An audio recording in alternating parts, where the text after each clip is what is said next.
শুধু সরকার হবে জিহাদি মুক্ত বাংলা করব, উল্টো দিকে ঝোলাবো, সোজা করার কাজ করব। ও ও একটু বেশি কথা বলে, ঠিক আছে। চিরকালই ও বলেছিল ঢাকা থেকে রিক্সা টিক্সা আসবে, ঠিক আছে। ও ও যা বলছে করে দেখাতে পারবে না। কে জেহাদি? জেহাদি কে? জেহাদি তার সব মানে জেহাদির ডেফিনেশনটা কি আমাদের আমাদের রাজ্যে বা আমাদের দেশে? জেহাদিদের আদৌ জেহাদি বলে কি কিছু আছে? আর শুভেন্দু অধিকারীর কথা, ওর কথা মানুষ ধর্তব্যের মধ্যে আনে না, আজে বাজে কথা বলে। শুভেন্দু অধিকারী কোনো কথায় আমি অন্তত কোনো রিয়াকশান দেখাই না, কারণ উনি হচ্ছেন তৃণমূলের স্ট্যাম্পড নারদার আসামি, সুতরাং তার কথায় কিছু আসে যায় না। উনি যেগুলো বলছেন সেগুলো করে দেখাতে পারবেন না। বিজেপি এখানে সংখ্যাগরিষ্ঠ ভোট পেলে তবে তো হবে। মুসলিমরা সিপিএম এবং কংগ্রেসকে ভোট দেবে, বিজেপিকে হিন্দুরা ছাড়া কেউ ভোট দেবে না। সুতরাং শুধু হিন্দুদের ভোটে বিজেপি জিতে এসে ভোট বাক্স ভরাবে না, এটা হতে পারে না। তার বুদ্ধিতে চলে 18 থেকে 12 হয়েছে, বিজেপি সামনের দিনে তার বুদ্ধিতে যদি আরও কিছুদিন চলে ওই 77 থেকে 27 বা 17 হয়ে যাবে। সুতরাং ওই নিয়ে চিন্তা করে কোনো লাভ নেই। তার এই কথার কোনো গুরুত্ব নেই। মিডিয়ার কাছে গুরুত্ব থাকতে পারে, আমার কাছে কোনো গুরুত্ব নেই।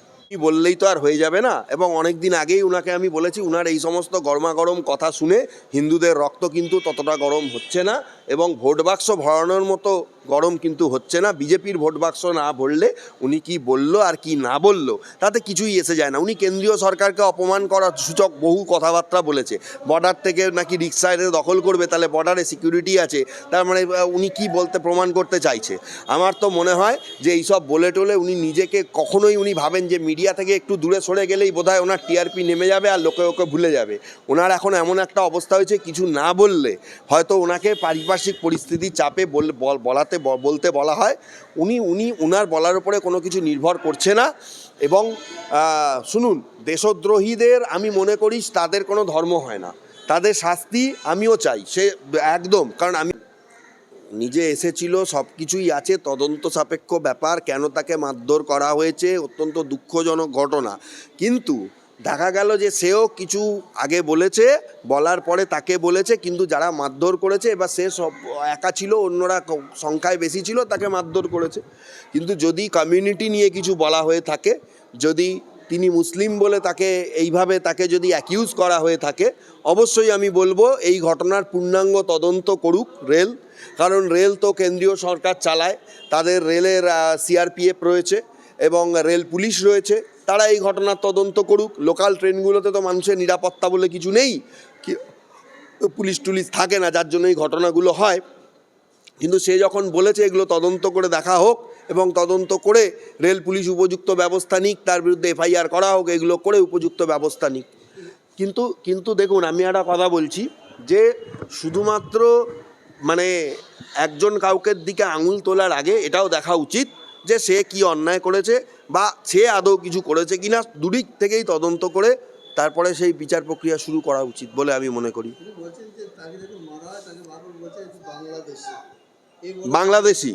আর দেখুন, এইটা যদি হয় তাহলে কিন্তু মারধর আজকাল খাবে, এটা কিছু করার নেই। হরিপালে? ও না, এটা হতে পারে, এটা হতে পারে আজকাল কিন্তু এটা হতেই পারে। কারণ হচ্ছে এই গেদে ফেদে এলাকায় প্রচুর বাংলাদেশিরা থাকে, হুগলির হরিপালে। এখানে নেতাদের পয়সা দিয়ে 2 নম্বরই কার্ড অনেকেই বানায়, পরিষ্কার কথা। কারণ আপনি একটা কথা বলুন, অস্বীকার করার জায়গা নেই, মুর্শিদাবাদের যে মহিলা 2023 সালে পঞ্চায়েত প্রধান হিসাবে জিতেছিলেন, তার সঙ্গে বাংলাদেশি যোগ কিন্তু পাওয়া গেছে। সুতরাং আর কারোর সঙ্গে যে থাকবে না এটা কিন্তু কেউ বলতে পারে না। বাংলাদেশি মানুষজন এই মুহূর্তে কিন্তু বাংলাদেশের সঙ্গে পরিস্থিতি খুব খারাপ। আমরা চাই না বাংলাদেশের সঙ্গে পরিস্থিতি খারাপ হোক, কিন্তু এই কিছু গরম উত্তেজনা সেখানকার মানুষজনও বলেছে কলকাতা দখল করব, আবার এখানকার মানুষজন এই হম্বি তম্বি লাগিয়েছে।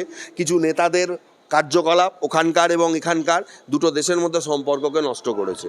যদি সে সত্যি প্রকৃত বাংলাদেশি হয় এবং যদি সে আমাদের এখানে লুকিয়ে থাকে, কারণ দেখুন এইটাও তো এখন এটাও বলতে হবে যে এখন তো এরকম ঘটনা ঘটছে, কারণ এই যে যাদের জঙ্গি হিসাবে ধরা হয়েছে, ঠিক আছে, তারা তো সাধারণ কেউ কার্পেন্টার, কেউ ধরুন কারোর দোকান ছিল, কিন্তু পরবর্তীকালে দেখা গেছে জঙ্গিদের সঙ্গে যোগ। এবং শেষে যেটা আমরা বিচলিত হয়ে গেছি, 2023 সালে যে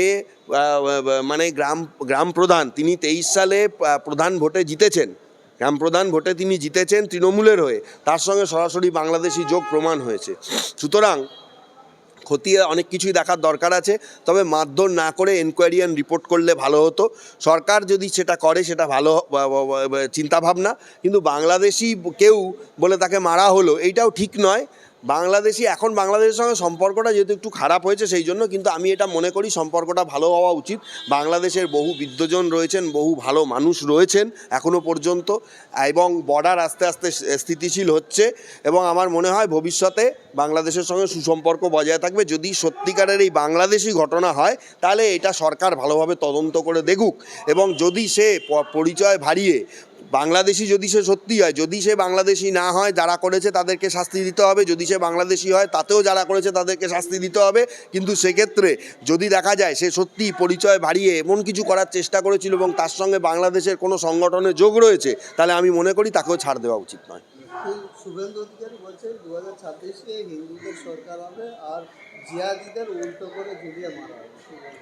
ও ও একটু বেশি কথা বলে, ঠিক আছে। চিরকালই ওই বলেছিল ঢাকা থেকে রিক্সা টিক্সা আসবে, ঠিক আছে। ও ও যা বলছে করে দেখাতে পারবে না। কে জেহাদি? জেহাদি কে? জেহাদি তার মানে জেহাদির ডেফিনেশনটা কি? আমাদের রাজ্যে বা আমাদের দেশে জেহাদিদের আদৌ জেহাদি বলে কি কিছু আছে? সেকুলার কনস্টিটিউশন উনি বললেই তো আর হয়ে যাবে না। এবং অনেক দিন আগেই উনাকে আমি বলেছি, উনার এই সমস্ত গরমাগরম কথা শুনে হিন্দুদের রক্ত কিন্তু ততটা গরম হচ্ছে না, এবং ভোট বাক্স ভরানোর মতো গরম কিন্তু হচ্ছে না। বিজেপির ভোট বাক্স না ভরলে উনি কি বলল আর কি না বলল তাতে কিছুই এসে যায় না। উনি কেন্দ্রীয় সরকারকে অপমান করার সূচক বহু কথাবার্তা বলেছে। বর্ডার থেকে নাকি রিক্সায় দখল করবে, তাহলে বর্ডারে সিকিউরিটি আছে, তার মানে উনি কি বলতে প্রমাণ করতে চাইছে? আমার তো মনে হয় যে এইসব বলে টোলে উনি নিজেকে কখনোই উনি ভাবেন যে মিডিয়া থেকে একটু দূরে সরে গেলেই বোধহয় ওনার টিআরপি নেমে যাবে আর লোকে ওকে ভুলে যাবে। ওনার এখন এমন একটা অবস্থা হয়েছে, কিছু না বললে হয়তো ওনাকে পারিপার্শ্বিক পরিস্থিতির চাপে বলতে বলা হয়। উনার বলার উপরে কোনো কিছু নির্ভর করছে না। এবং শুনুন, দেশদ্রোহীদের আমি মনে করি তাদের কোনো ধর্ম হয় না, তাদের শাস্তি আমিও চাই, সে একদম, কারণ আমি আমার দেশকে ভালোবাসি। আজকে আমি যেটা আপনি আগের প্রসঙ্গে বললেন যে বাংলাদেশে আজকেই দেখা যায় যে সত্যি তার কারো কোনো বাংলাদেশ যোগ আছে, আমার দেশের সঙ্গে সে এসে কোনো কিছু করার চেষ্টা করেছে, সে এখানে কলকাতায় কোনো গণ্ডগোল করার চেষ্টা করেছে, আমি তখন বলবো যে তাকে মেরেছে, বেশ করেছে, ওকে ওকে ওকে এবার ধরে পেটানো উচিত, যদি তার এই যোগ প্রমাণ হয়। যদি না হয় তো ওই লোকগুলোকে পেটানো উচিত। আর শুভেন্দু অধিকারীর কথা, ওর কথা মানুষ ধর্তব্যের মধ্যে আনে না, আজে বাজে কথা বলে। শুভেন্দু অধিকারী কোনো কথায় আমি অন্তত কোনো রিয়াকশান দেখাই না, কারণ উনি হচ্ছেন একটা তৃণমূলের স্ট্যাম্পড নারদার আসামি, সুতরাং তার কথায় কিছু আসে যায় না। উনি যেগুলো বলছেন সেগুলো করে দেখাতে পারবেন না। বিজেপি এখানে সংখ্যাগরিষ্ঠ ভোট পেলে তবে তো হবে। 6% যদি হিন্দুরা ভোট দেয় তাহলে আমরা ও ও সব ফালতু মেকি কথা বলে কোনো লাভ নেই। হিন্দুদের ভোট কিছু কংগ্রেস নেবে, পরিষ্কার কথা। এবং মুসলিমদের যে ভোট, মুসলিম বিদ্বেষী যদি তৃণমূল কংগ্রেস, যদি মুসলিমরা বুঝতে পারে যে তৃণমূল কংগ্রেস যা করছে মুসলিমদের ভালোর জন্য কিছু কাজ করছে না, তাহলে মুসলিমরা সিপিএম এবং কংগ্রেসকে ভোট দেবে। বিজেপিকে হিন্দুরা ছাড়া কেউ ভোট দেবে না। সুতরাং শুধু হিন্দুদের ভোটে বিজেপি জিতে এসে ভোট বাক্স ভরাবে না, এটা হতে পারে না। তার বুদ্ধিতে চলে 18 থেকে 12 হয়েছে, বিজেপি সামনের দিনে তার বুদ্ধিতে যদি আরও কিছুদিন চলে ওই 77 থেকে 27 বা 17 হয়ে যাবে। সুতরাং ওই নিয়ে চিন্তা করে কোনো লাভ নেই, তার এই কথার কোনো গুরুত্ব নেই। মিডিয়ার কাছে গুরুত্ব থাকতে পারে, আমার কাছে কোনো গুরুত্ব নেই।